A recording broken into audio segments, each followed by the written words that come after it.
मकरन्दाय भक्तजनमानसनिवासाय श्री राम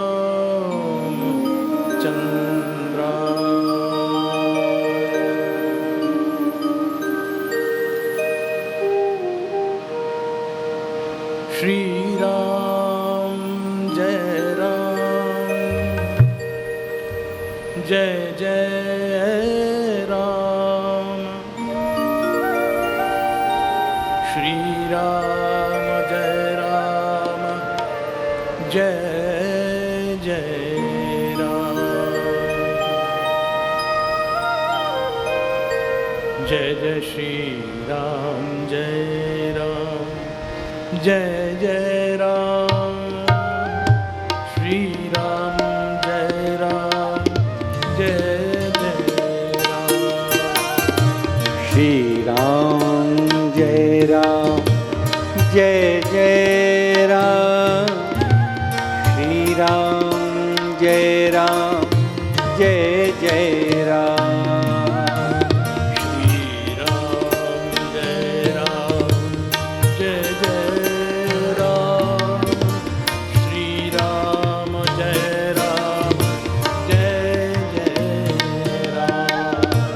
श्री राम जय जय राम श्री राम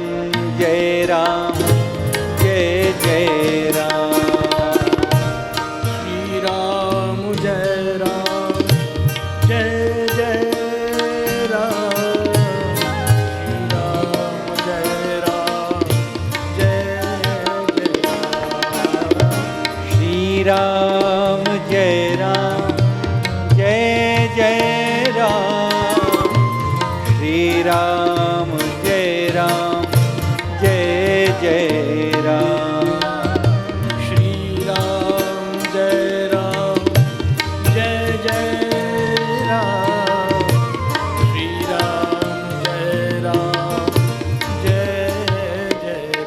श्री राम जय राम श्री राम जय श्री राम जय जय राम श्री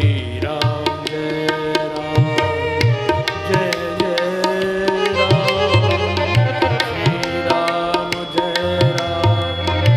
जय जय राम श्री राम श्री राम जय जय राम श्री राम जय जय राम श्री रामचंद्र भगवान की जय पवन सुत हनुमान की जय उमापति महादेव की जय श्री कृष्णचंद्र भगवान की जय नमः पार्वती पतये हर हर महादेव।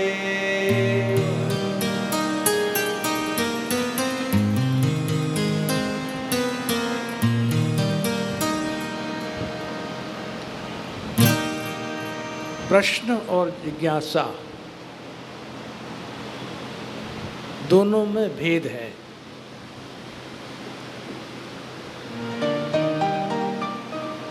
प्रश्न का उत्तर होता है और जिज्ञासा में समाधान होता है। प्रश्नकर्ता प्रश्न करके उत्तर चाहता है, उत्तर तो मिल जाता है लेकिन समाधान नहीं मिलता। लेकिन जिज्ञासु वो जिज्ञासा करता है तो उसे समाधान मिल जाता है। तो साधारण व्यक्ति की बात नहीं है। कथा में लोग बैठते हैं, सुनते हैं उसमें प्रश्न भी होते हैं और उसमें जिज्ञासा भी होती है। प्रश्नकर्ता प्रश्न पूछ लेता है और उसमें से कुछ लोग ऐसे होते हैं कि उस प्रश्न के माध्यम से वो अपने अहंकार को प्रकट कर जताना चाहते हैं कि हम आपसे भी अधिक जानते हैं। इसलिए उत्तर मात्र से वो अपने आप को संतुष्ट पाते हैं, ठीक है ये उत्तर दे दिया। लेकिन जिज्ञासु वो दीन होता है। श्रीमद् भगवत गीता में आया कि प्रश्नकर्ता का भी एक स्वरूप है, जिज्ञासा करने वाले का स्वरूप है, उसका एक तरीका है, ऐसे ही नहीं। तद्विद्धि प्रणिपातेन, वो प्रणिपात करता है। प्रणिपात माने प्रणाम करता है और उसका अपना तरीका है, चाहे साष्टांग दंडवत करे, चाहे केवल उकड़ू बैठ के कच्छप प्रणाम कर ले, और चाहे खड़ा खड़ा प्रणाम कर ले,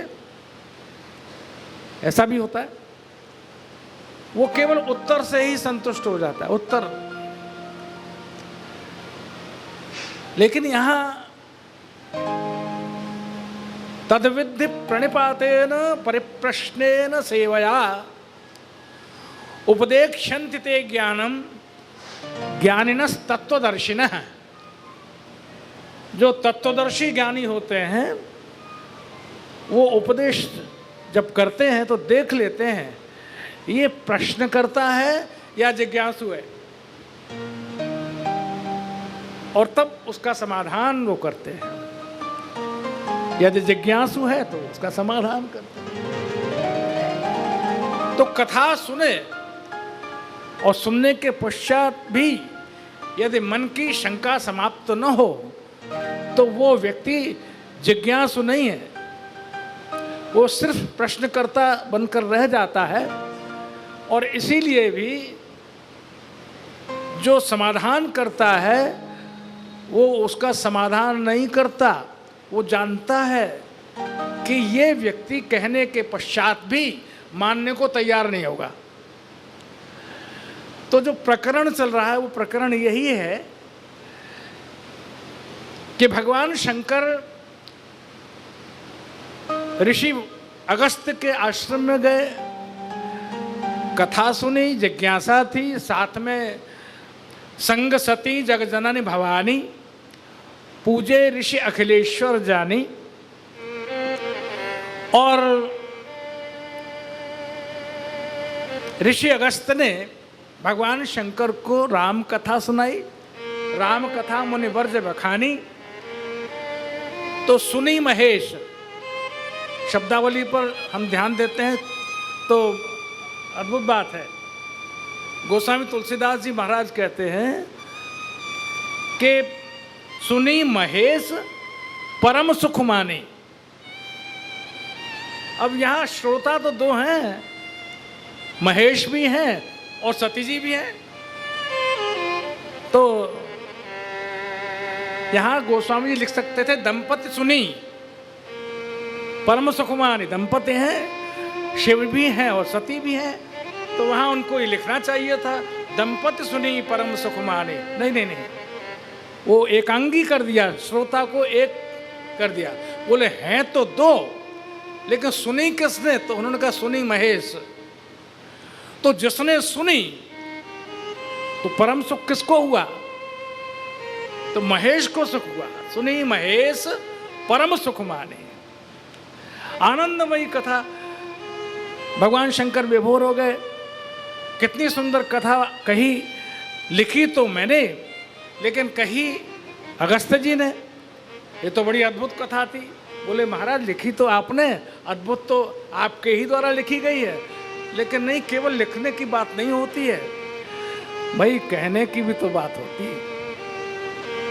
गोस्वामी तुलसीदास जी ने क्या सोचकर रामचरितमानस लिखा था, ये तो वो ही जानते होंगे।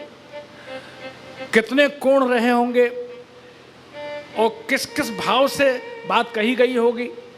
लेकिन उसी रामायण को कितने वक्ताओं ने सैकड़ों वर्षों से कहा, 400 से ऊपर वर्ष हो गए, और कितने वक्ता कहते रहे कथा, अलग अलग कहते रहे, किंतु उस एक ही कथा को कहने वाले वक्ताओं ने उस कथा को आनंदमय कर दिया, रस विभोर कर दिया। भाई रसगुल्ला तो बन जाता है, पर जब तक वो रस में न डुबाया जाए तब तक वो रसगुल्ला पूर्णता को प्राप्त नहीं होता। वो रस पूर्ण होगा तभी रसगुल्ला होगा, वरना गुल्ला ही गुल्ला होगा। गोस्वामी ने कहा भाई रसगुल्ला बनाने वाला और फिर रसगुल्ला बनाकर उस रस में डुबोने वाला, उसके बाद उस रसगुल्ले को खाने वाला, और फिर खाने के बाद उसका आनंद लेने वाला, ये अलग अलग भाग हैं। कोई व्यक्ति सिर्फ खा लेता है और कोई व्यक्ति थोड़ी देर मुंह में रखता है और उस रस का रसास्वादन करता है, और कोई व्यक्ति उस रसगुल्ले के रस को बहुत देर तक अनुभव करता रहता है। रसगुल्ला तो खत्म हो गया, पेट में गया, किंतु अनुभूति है उसको उसके रस की। तो भाई भगवान शंकर ने राम कथा लिखी अवश्य, लेकिन अगस्त्य जी ने जब सुनाई तो फिर वहां गोस्वामी जी लिखते हैं, सुनी महेश परम सुखवानी। भगवान शंकर को परम सुख हुआ। भाई वक्तृत्व शैली बहुत अच्छी है, कहने का तरीका बहुत अच्छा है, कथा तो मैंने रच दी, लेकिन अगस्त्य जी साधारण बात नहीं, आपने इतनी सुंदर ढंग से कथा सुनी, मुझे परम सुख। भाई किसी भी रचना का रचयिता अपनी ही रचना दूसरे को कहते हुए सुनते हुए भाव विभोर हो जाता है। बोले वाह क्या बढ़िया, ये तो हमने सोचा ही नहीं था, हमने तो लिखा था लेकिन सोचा नहीं था कितना रस पैदा होता है। और इसीलिए एक परिचय की बात है, आप देखें भाई गोस्वामी तुलसीदास जी तो, अब ये अगस्त्य जी तो घटयोनी हैं, ये घड़े से उत्पन्न है, लेकिन गागर में सागर भरने की जो अद्भुत विशेषता है वो श्री गोस्वामी तुलसीदास जी महाराज में। रामचरितमानस की प्रत्येक पंक्ति में कहीं ना कहीं कोई ऐसा रहस्य है जो हर बार नया होकर के प्रकट हो जाता है, और लोग कहते हैं ये तो सोचा ही नहीं था, ये उन्होंने इसको ऐसे कहा, उन्होंने इसको ऐसे कहा, और उन्होंने इसको ऐसे कहा, लेकिन अब ये अलग तरीके से ध्यान में आया, ये तो ऐसे भी कहा जा सकता है। तो आप देखें गोस्वामी तुलसीदास जी महाराज कहते हैं ये नारी जो है, नारी की भूमिका हमारे समाज में क्या है। मैं भारतीय परिवेश में बात कर रहा हूं। विश्व के विस्तृत समाज में नारी की कोई अलग भिन्न भिन्न भूमिका हो सकती है, लेकिन भारतवर्ष में जो नारी की भूमिका है उसकी जैसी भूमिका विश्व में कहीं नहीं है। उसकी भूमिका के लिए तो कवि को लिखना पड़ता है, नारी तुम केवल श्रद्धा हो, विश्वास रजत नग पगतल में समतल में, पीयूष स्रोत सी बहा करो जीवन के सुंदर समतल में, नारी तुम केवल श्रद्धा हो, विश्वास रजत नग पगतल। बहुत सुंदर ढंग से कवियों ने लिखा, तो ये कोई साधारण बात नहीं है। और तुलसीदास जी ने कहा कि उस श्रद्धा के स्वरूप का अगर स्थापन कहीं हुआ है तो भारतवर्ष में हुआ है। और एक बात निश्चित रूप से जानिए कि भारतवर्ष ही विश्व है। भारत के बाहर जो भी देश हैं वो विश्व में समाहित नहीं है। विश्व माने धरातल में जहाँ मर्यादा से लोग रहते हैं, जहाँ आनंद से लोग रहते हैं, जहाँ के जीवन में मर्यादा बसी हुई है, जहाँ माता पिता को सर्वोच्च देवता के समान माना गया है, जहाँ गृह पत्नी को लक्ष्मी का रूप माना गया है, जहाँ पति को साक्षात विष्णु माना गया है, ये मान्यता केवल भारतवर्ष में ही है और कहीं नहीं। और भूमिका क्या है, तो गोस्वामी कहते हैं कि नारी की जो भूमिका है वो ये है कि जब वो जन्म लेती है तो वो किसी की कन्या होती है, और वो कन्या अपने घर में रहती है, माता पिता के साथ रहती है, वो कन्या की मर्यादा के साथ रहती है, और तब उसको भारतवर्ष में कहते हैं ये वो कन्या है जिसको हम पूजते हैं, नवरात्रों में जिसके चरण पखाड़ते हैं, जिसको हम तिलक करते हैं, बिंदी लगाते हैं, और नवरात्रों में इन कन्याओं की पूजा होती है। विश्व में कहीं और है क्या ऐसा? ये कन्या है, ये मर्यादा में रहती है। किसी की पुत्री होती है तो भी वो मर्यादा में रहती है, और उससे उसकी विशिष्टता दिखाई पड़ती है। और जब उसका विवाह हो जाता है तब वो किसी की पत्नी हो जाती है। तो किसी भी संबंध में धर्म शब्द का प्रयोग परायेपन को लेकर होता है। ये मेरे धर्म के भाई हैं, ये मेरे धर्म के पिता हैं, ये मेरा धर्म का पुत्र है, तो मतलब असली नहीं है, असली नहीं है। ये जो है संबंध जो है बनाया हुआ है, इसलिए धर्म का है, धर्म का है। लेकिन जब हम कहते हैं धर्म पत्नी, तब फिर वो वहाँ पराई नहीं है, फिर तो एक रूप हो जाते हैं। फिर वो धर्म पत्नी का विराट स्वरूप प्रकट होता है, क्योंकि वो धर्म की साक्षी में एक सूत्र में बंधे हैं। वहाँ अग्नि की साक्षी में 7 फेरे दे करके पति पत्नी का संबंध हुआ है। इसलिए जिसमें अग्नि साक्षी है, जिसमें वेद साक्षी है, जिसमें भगवान साक्षी हैं, जिसमें दूल्हा वो स्वयं साक्षात विष्णु का स्वरूप है, और जो नारी है वो लक्ष्मी की स्वरूपा है, तो ये धर्मपत्नी।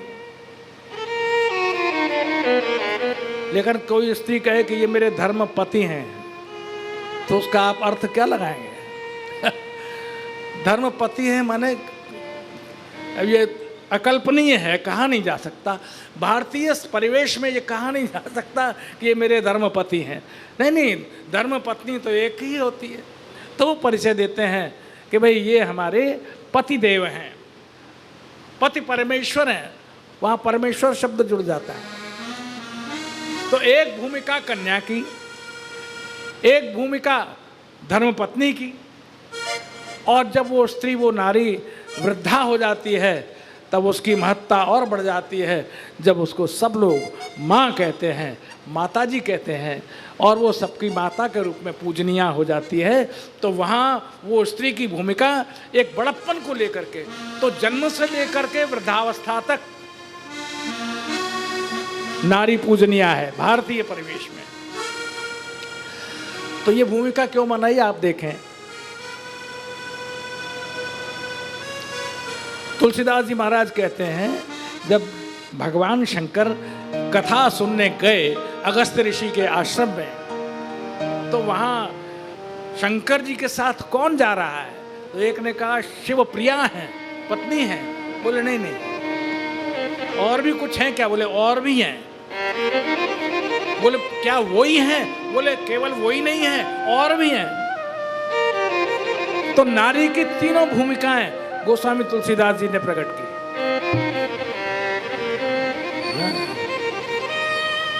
एक बार त्रेता जुग माही,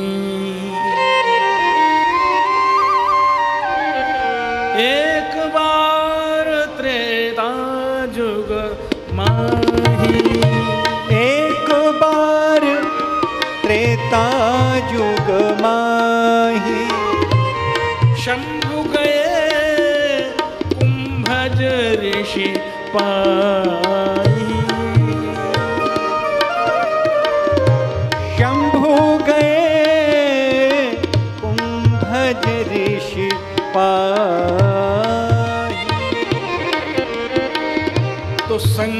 सती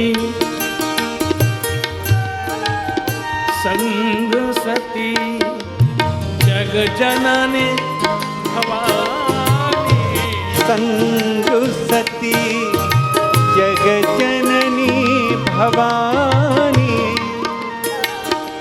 संग सती जग जननी भवानी संग सती जग जननी भवानी पूजे ऋषि अखिलेश्वर जानी पूजे ऋषि अखिलेश्वर जानी एक बार त्रेता युग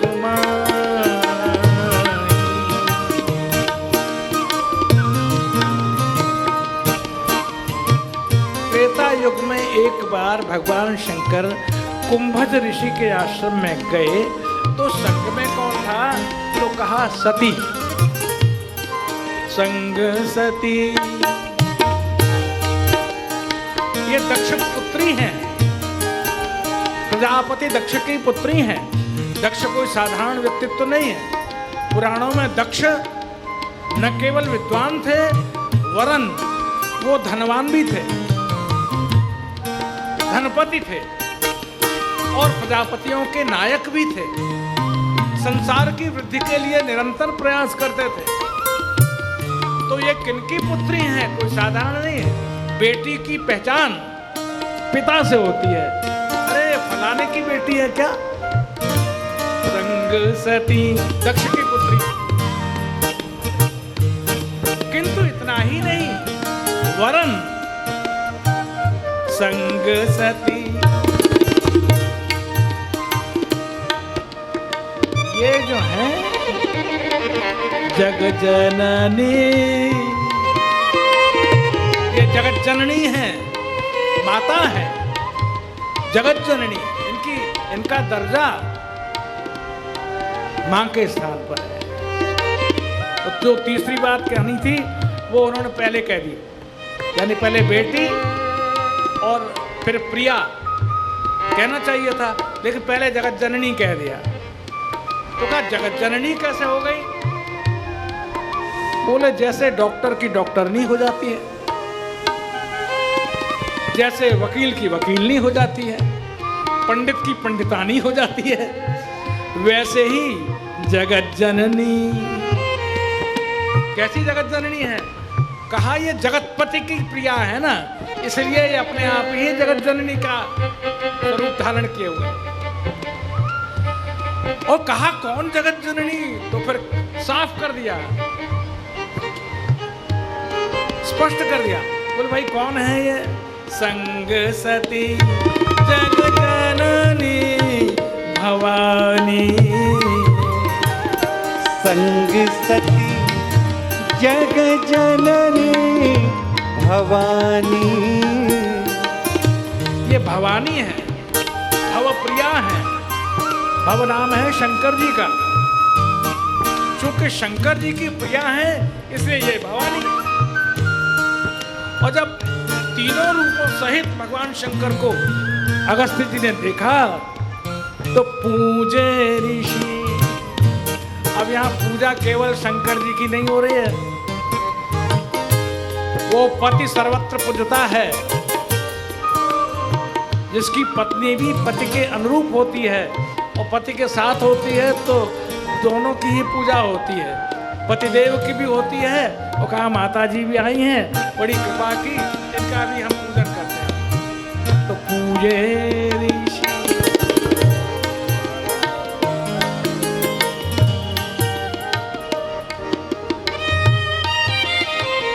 यजमान बहुत अच्छे हैं, श्रोता बहुत अच्छे हैं।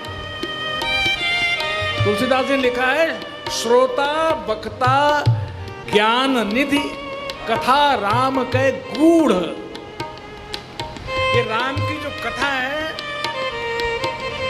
उसमें वक्ता भी ज्ञान निधि है और श्रोता भी ज्ञान निधि है। दोनों ही परम ज्ञानी है और इसीलिए कथा जब कहीं और सुनी जाएगी तभी वास्तविक कथा का स्वरूप प्रकट होगा। तो ठीक है, राम कथा मुनि बलज बखानी, राम कथा मुनि बलज बखानी, सुनी महेश परम सुख मान, सुनी महेश परम सुख मान, तो ऋषि पूछी हरि भगति सुहाई, ऋषि पूछी हरि भगति सुहाई, कही शंभु अधिकारी पाई, कही शंभु अधिकारी पाई। मैं गुरुजी के पास गया दीक्षा लेने। मैंने कहा मैं दीक्षा लूंगा तो इन्हीं से ही लूंगा। तो सबसे पहली बाधा तो गुरुजी के जो आसपास गण होते हैं ना, वो बोले गुरुजी अभी आराम कर रहे हैं, गुरुजी अभी स्वस्थ नहीं है, गुरुजी अभी भोजन कर रहे हैं।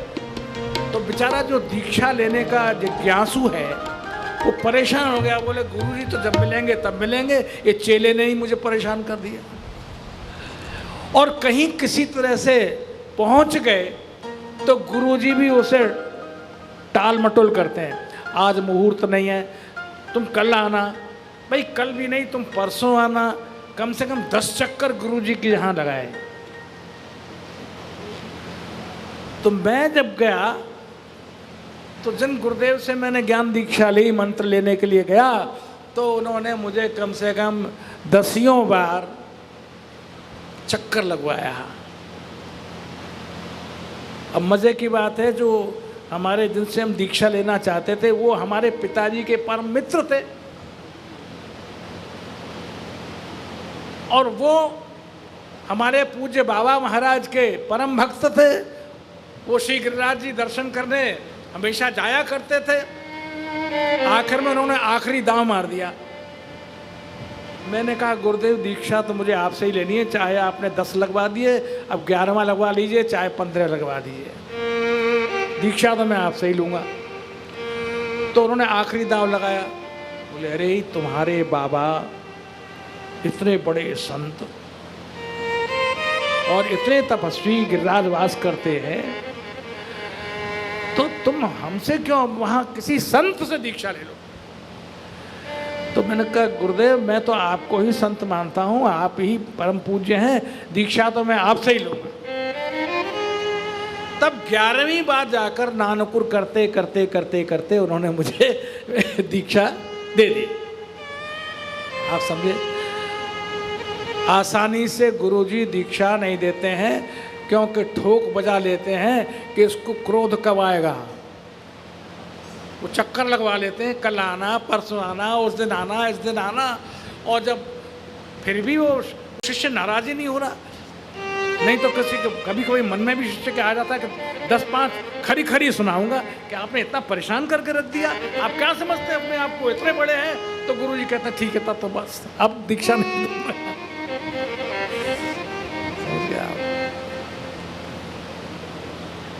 ये बहुत कठिन है।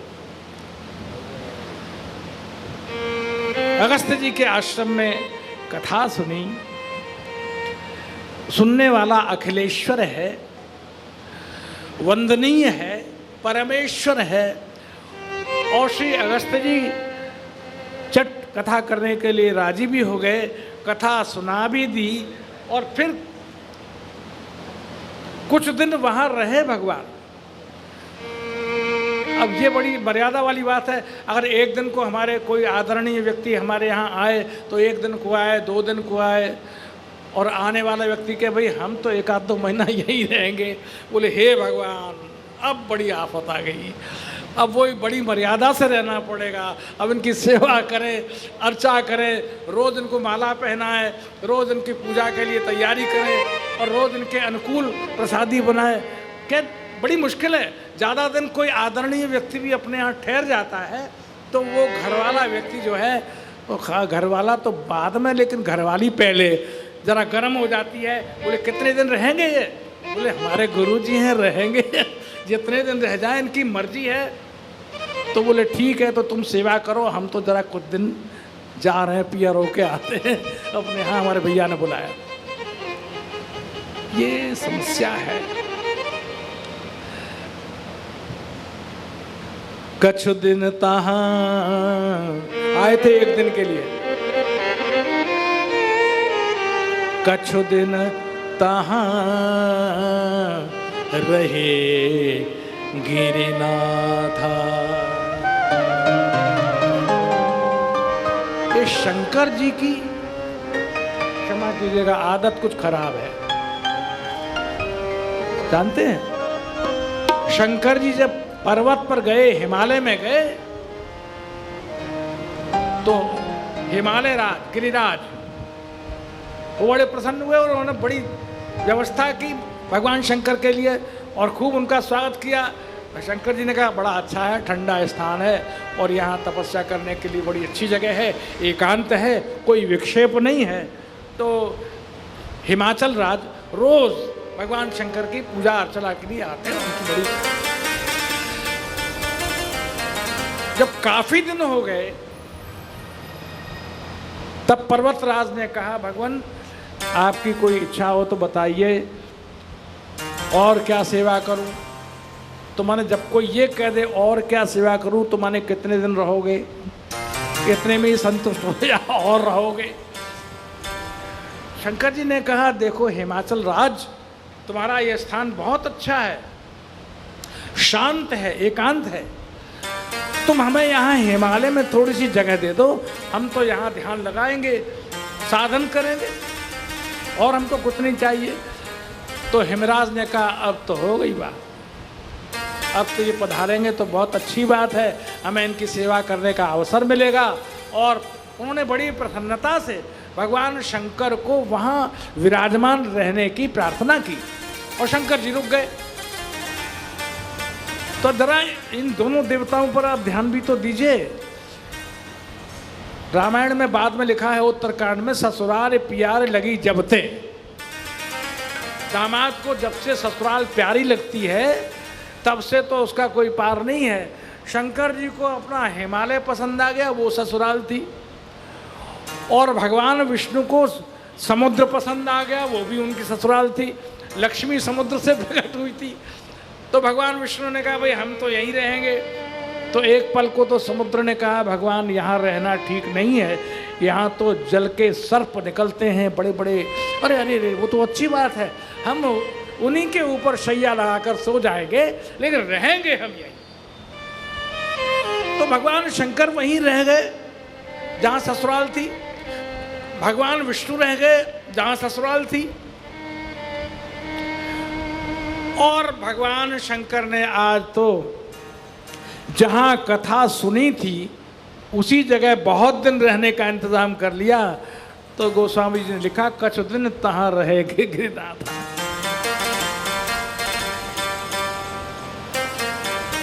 बहुत सुनी महेश, लेकिन सती जी का मन नहीं लगा। और जब मन नहीं लगता है तो जो साथ में आने वाला व्यक्ति है वो कोहनी मारता है, अरे कितने बज गए, अरे कब चलोगे, यहीं बैठे रहोगे क्या? अरे यहाँ जिस लिए आए हैं कथा के लिए आए हैं, कथा सुनेंगे, मन लगता नहीं, हम कहाँ तक बैठे? बोले जब तक हम बैठे हैं तब तक तुम बैठो। बोले तुम कब तक बैठोगे? बोले जब तक कथा होगी तब तक बैठेंगे। बोले मर गए, अब इनके पीछे साथ में कभी नहीं आएंगे, आज फंस गए तो फंस गए, अब की बात को कुछ नहीं करेंगे। सती जी का मन नहीं लगा, इसलिए तुलसीदास जी महाराज को लिखना पड़ा, क्योंकि शंकर जी तो आनंद ले रहे थे। तो राम कथा मुनि बज बखानी, सुनी महेश परम सुखमान। अब इसमें एक बहुत सुंदर इस प्रसंग की बात बताता हूं आपको। कथा सुन के आ रहे थे, शंकर जी ने सुनी, सती जी ने ध्यान नहीं दिया, मन उचाट हो गया और इसीलिए सती जी थोड़ा भटक गई। क्योंकि उस समय में श्री राम ने अवतार लिया था रावण वध के लिए। प्रभु विधि वचन कीन चाहे साचा। ब्रह्मा जी ने कहा देखो तुम क्या चाहते हो, तो कहा हम काहू के मरहि न मारे और बानर मनुष्य जाति तो ही बारे। बंदर और मनुष्य को छोड़ करके हम किसी के मारे न मरे। तो ब्रह्मा जी ने वरदान दे दिया या तो मनुष्य के हाथों मरूंगा या कहा बंदर के हाथों मरूंगा। तो भगवान ने कहा उस वचन को सत्य करने के लिए आज मैं इस दंडक वन में जा रहा हूँ और लीला करनी है। क्या बोले जानकी का हरण तो हो ही गया है और ये वियोग में विलाप करते वन वन में घूम रहे हैं। और ऐसे प्रभु को देखकर शंकर जी ने तो मन ही मन बहुत प्रणाम किया। और प्रणाम ही नहीं किया, भगवान अब जो बात होती है निकल पड़ती है मुंह से, कितना ही दबाव बात दबती नहीं है। भगवान शंकर भाव से भरे हुए थे तो उन्होंने तत्काल भगवान को प्रणाम किया। जय सच्चिदानंद जग पावन। भगवान के रोते हुए स्वरूप को जय सच्चिदानंद, सत्य चित्त आनंद तीनों कहकर के जय जयकार किया। जय हो प्रभु, क्या लेकिन शंकर जी डर भी रहे थे, डर भी रहे थे। सती न जानहि मरम सोई। जो मर्म है वो सती नहीं समझ पाएंगी क्योंकि कथा इन्होंने ठीक से सुनी नहीं। गए जान सबको, ब्रह्म ने अवतार लिया है, कोई जान न ले, इसलिए मैं प्रकट तो नहीं करना चाहता था, लेकिन मुंह से जय सच्चिदानंद जग पावन अस कहे चले मनोज नसावन। तो ये बात बिल्कुल ठीक बैठती नहीं, क्योंकि जिनका जय जयकार किया है वो रो रहे हैं। और किस लिए रो रहे हैं? प्रिया के वियोग में रो रहे हैं। जानकी जी का हरण हो गया है और वो उनके वियोग में रो रहे हैं। और भगवान शंकर जय सच्चिदानंद जग पावन कह रहे हैं। तो भगवान शंकर कौन है? तो तुलसीदास जी ने बिल्कुल विरोधाभास एक ही चौपाई में, अस कहीं चले मनोज नसावन।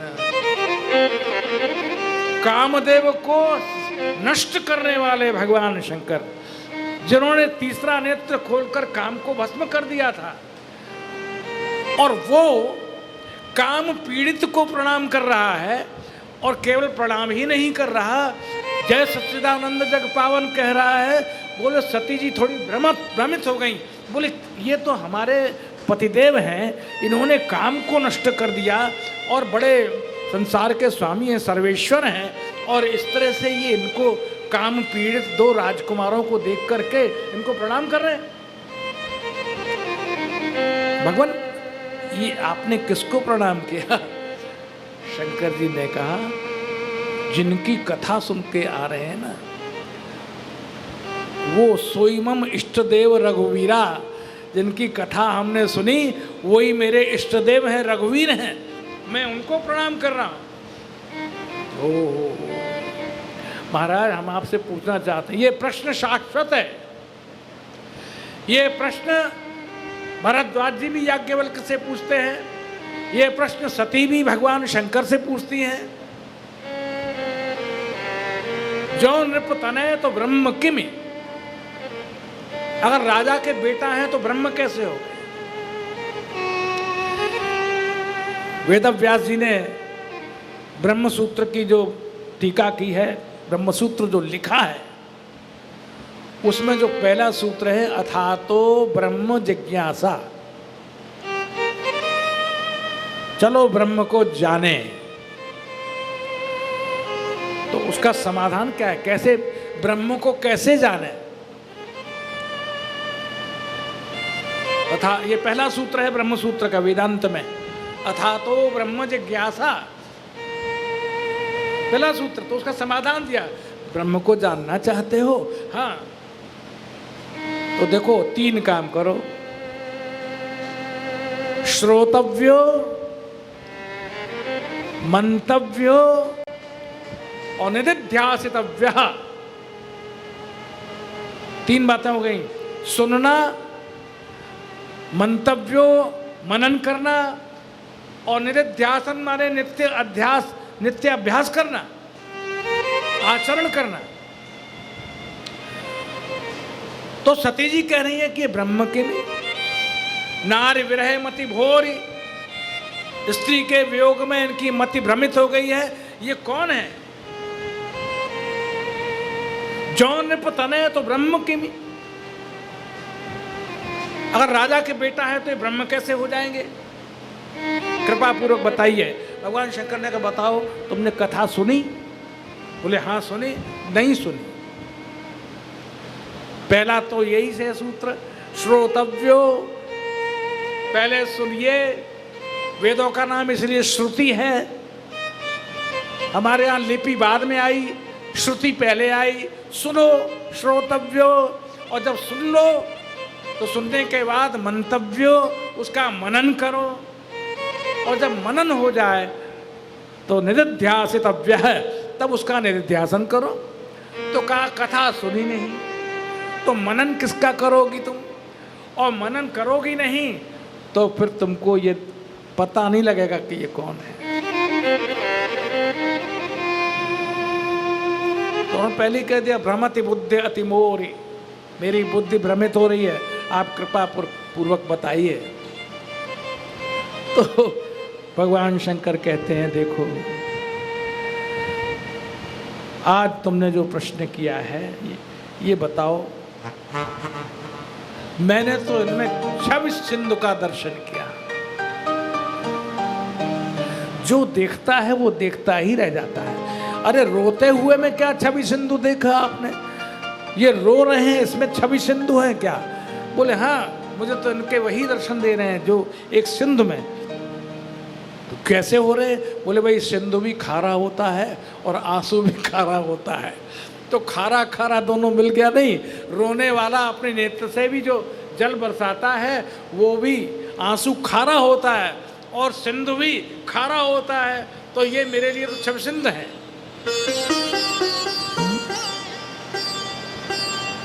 भरी लोचन 26 सिंधु निहारी,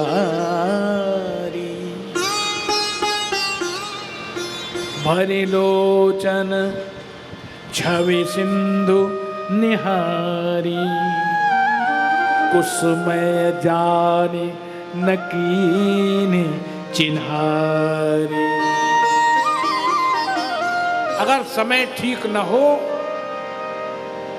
तो जानते हुए भी आदमी बात को छिपा जाए।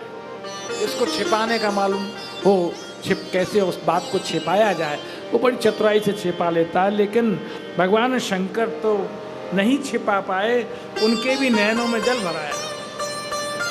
जय सच्चिदानंद जग पावन, जय सच्चिदानंद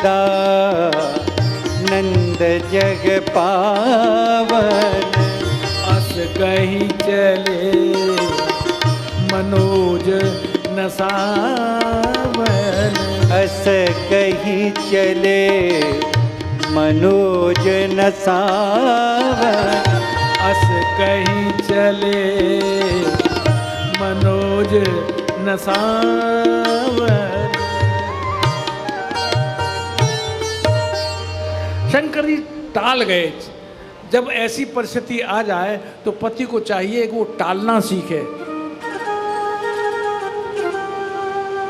पत्नी कहती क्यों जी, तुमने कहा था कि हम तुम्हारे लिए वो साड़ी ले आएंगे। हाँ हाँ बिल्कुल, अभी कल जाएंगे। बोले ये तो तुमने परसों भी कहा था, और ये तुमने कल भी कहा था, और ये आज हो गया। नहीं, कल जाएंगे। अगर अच्छा पति कौन है? जो पत्नी की हर मांग को टालने का हुनर जानता। टालता चला जाए, ये कहना ला दीजिए। हाँ जरूर, ना कभी ना करे, पत्नी को कभी ना नहीं करनी चाहिए, उसको हाँ ही हाँ करिए। हाँ अभी गहना आ जाएगा, हाँ साड़ी भी आ जाएगी, तो तुम हमें घुमाने नहीं ले जा रहे हो, हाँ तुम्हें घुमाने भी ले जाएंगे, ना नहीं कर रहे। और एक दिन पत्नी बहुत पीछे पड़ गई, नहीं नहीं आज तो आपको चलना पड़ेगा, तो पतिदेव ने कहा चलो तैयार हो जा, चलो मेरे साथ। अब आधा घंटा तो पत्नी ने सजावट में लगा दिया, उसके बाद पति ने कहा चलो, साथ में लिया और सीधे कथा में पहुंच गए उसको लेकर के। उसने कहा ये कहाँ ले आए, हम तो कहीं घूमना चाहते थे। बोले यही तो जगह है, मुझे तो यहीं घूमने में आनंद आता है, मैं भी आनंद लेता हूँ, तुम भी आनंद लो। शंकर जी को लगा कि इनके मन में जो संदेह पैदा हो गया है, अब क्या है, कुछ नहीं कर सकता। सती जी मन में सोचने लगी कि हमारे पतिदेव शंकर जगत वंद्य जगदीसा, शंकर जगत वंद्य जगदीसा, सुर नर मुनि सब नावत सीसा, सुर नर मुनि सब नावहि सीसा, तिन नृपसुतन कीन परनामा, तिन्ह नृपसुतन कीन परनामा, कही सच्चिदानंद परधामा, कहि सच्चिदानंद परधामा, कही सच्चिदानंद परधामा।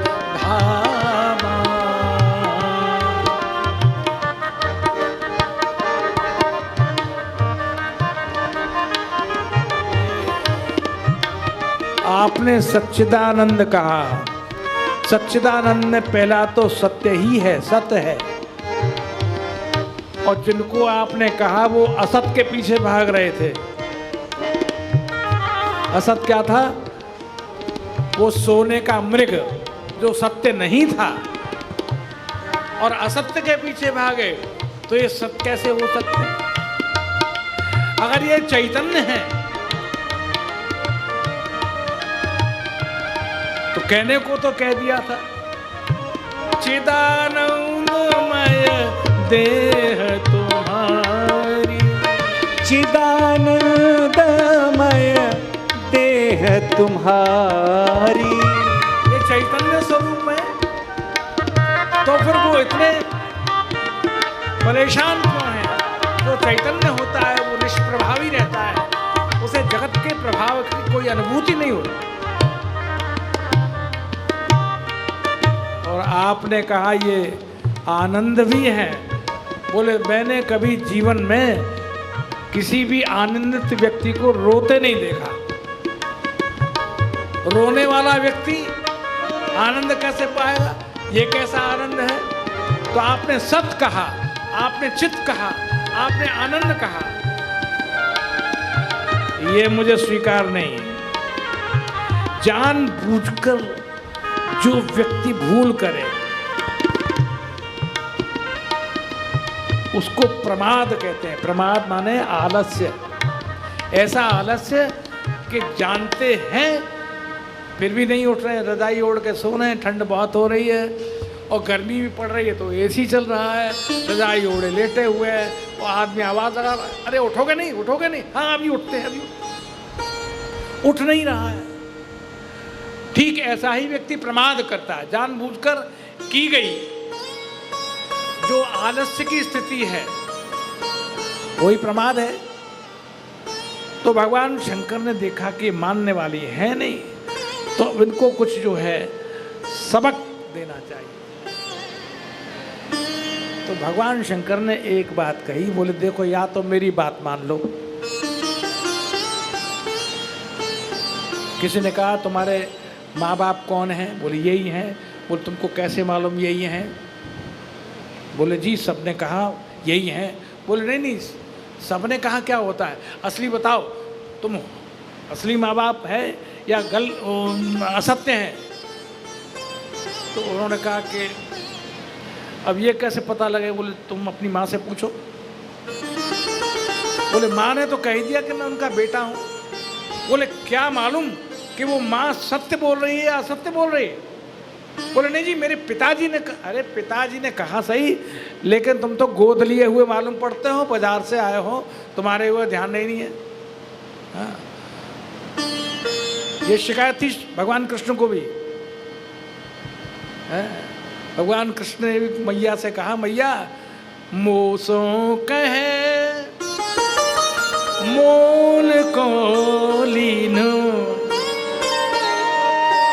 मैया ये दाऊ बहुत खिजायो कन्हैया, तू तो मोल को लीनो है। मोसों कहे मोल को लीनो, तू कत जसमती जायो कन्हैया, मैया दाऊ बहुत खिजाया। तो भाई असली हो या नकली हो? सती जी ने कहा मैं कैसे विश्वास कर लूं? आप कह रहे हैं भगवान शंकर ने कहा तब सुनो, अगर तुम बड़ों की बात नहीं मानते, अगर बात नहीं मानते, तब फिर मैं तुमको स्वतंत्रता देता हूं इस बात की कि जो तुम्हारे मन अति संदेहु,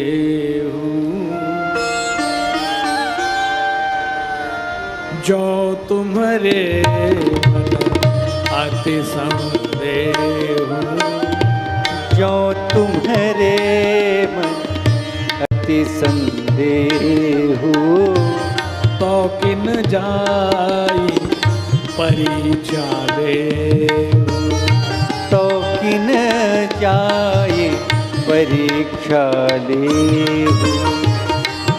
अगर तुम्हारे मन में संदेह है तो तुम जाकर परीक्षा क्यों नहीं ले लेती हो?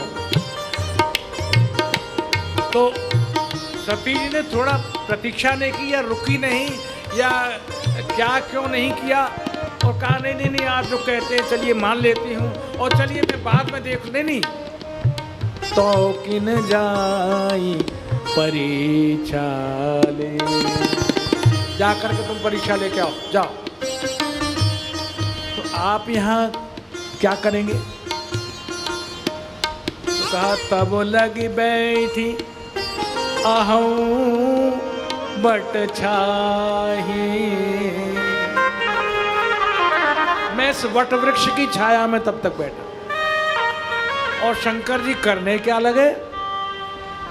अस कहीं लगे जपन हरि नाम, अस कहीं लगे जपन हरि नामा, अस कहीं लगे जपन हरि नामा, जपन हरि नामा। और इसका अर्थ क्या हुआ? बोले घरवाली अगर अपनी बात न माने, मान नहीं रही है, कितना समझा रहे हैं वो मान नहीं रही है, तो क्या करना चाहिए?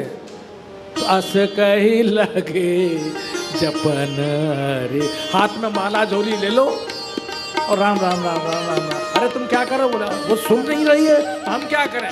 वो जो करेगी सो करेगी, हम तो नाम लेते हैं, भगवान का नाम लेकर चैन से बैठ के भजन करो। अगर घरवाली बात न माने, अगर बच्चे बात न माने, घर परिवार लोग न माने, तो उसका क्या समाधान है? बोले उसका समाधान यही है कि भजन करो।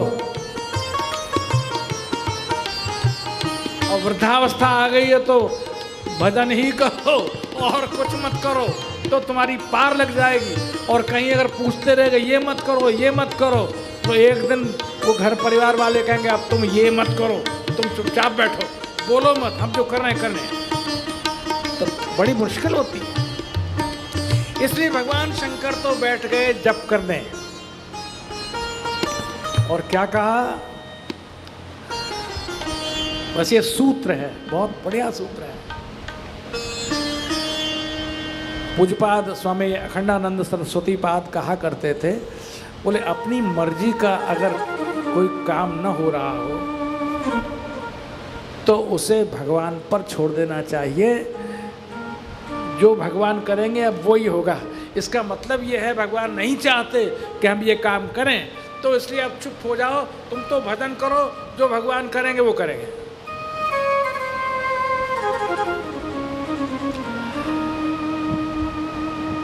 इसलिए हो ही सोई जो राम रचि राखा,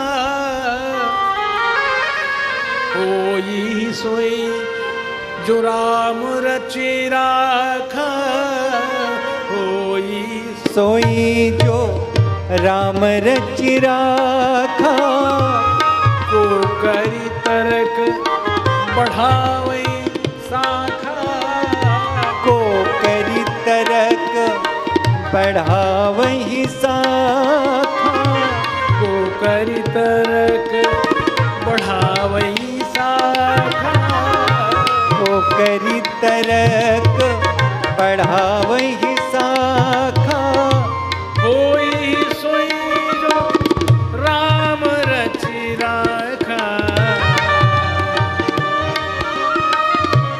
बोल है शिव भगवान का, होई सोई जो राम रचि राखा, बोल है शिव भगवान का, फिर क्यों करते कल की चिंता, फिर क्यों करते कल की चिंता, फिर क्यों करते कल की चिंता, फिर क्यों करते कल की चिंता, भजन करो श्री राम का, भजन करो श्री राम का, राम राम राम सिया राम राम राम राम राम सिया राम राम राम राम राम सिया राम राम राम राम सिया राम राम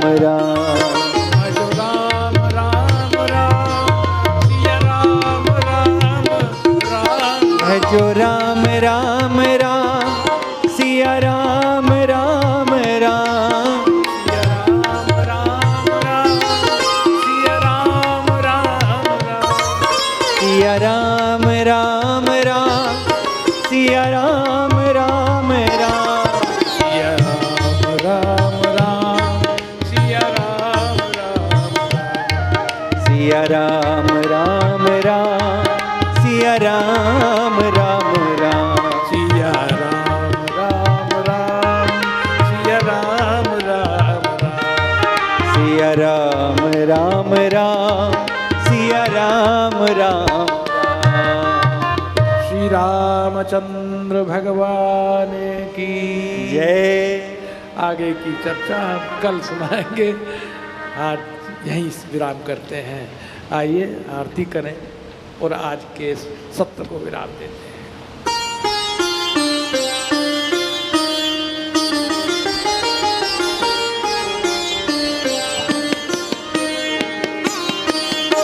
श्री रामचंद्र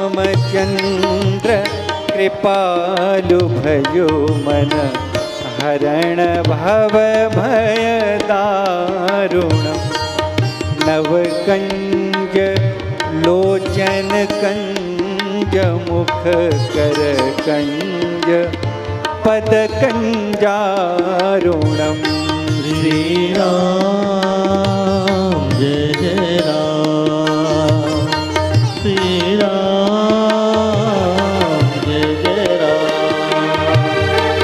कंदर्प अगणित अमित छवि नवनील नीरज सुंदरम पट पीत मानहु तड़ित रुचि शुचि नौमि जनक सुतावरम। श्री राम जय जय राम, श्री राम जय जय राम।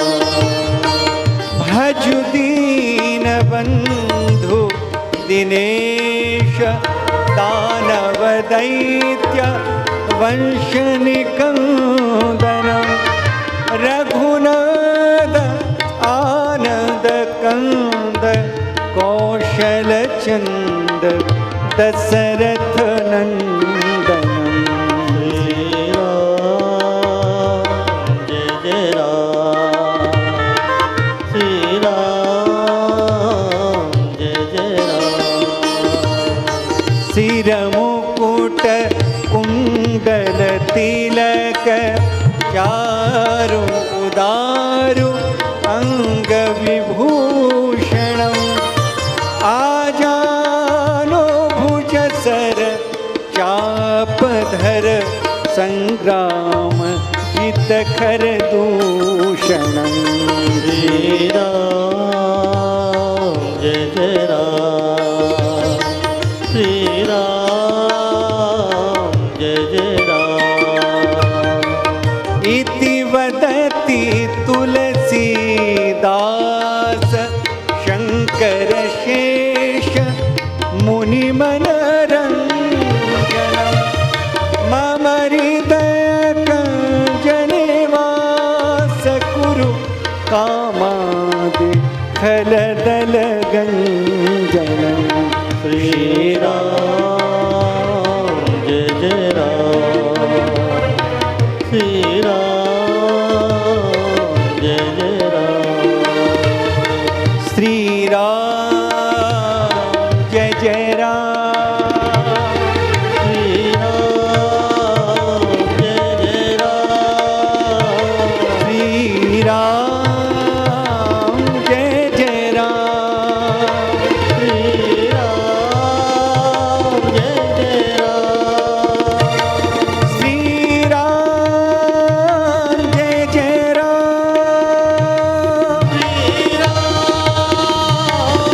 जय राम, श्री राम जय जय राम, श्री राम जय जय राम। हरे ओम देव शांतिरंतर क्या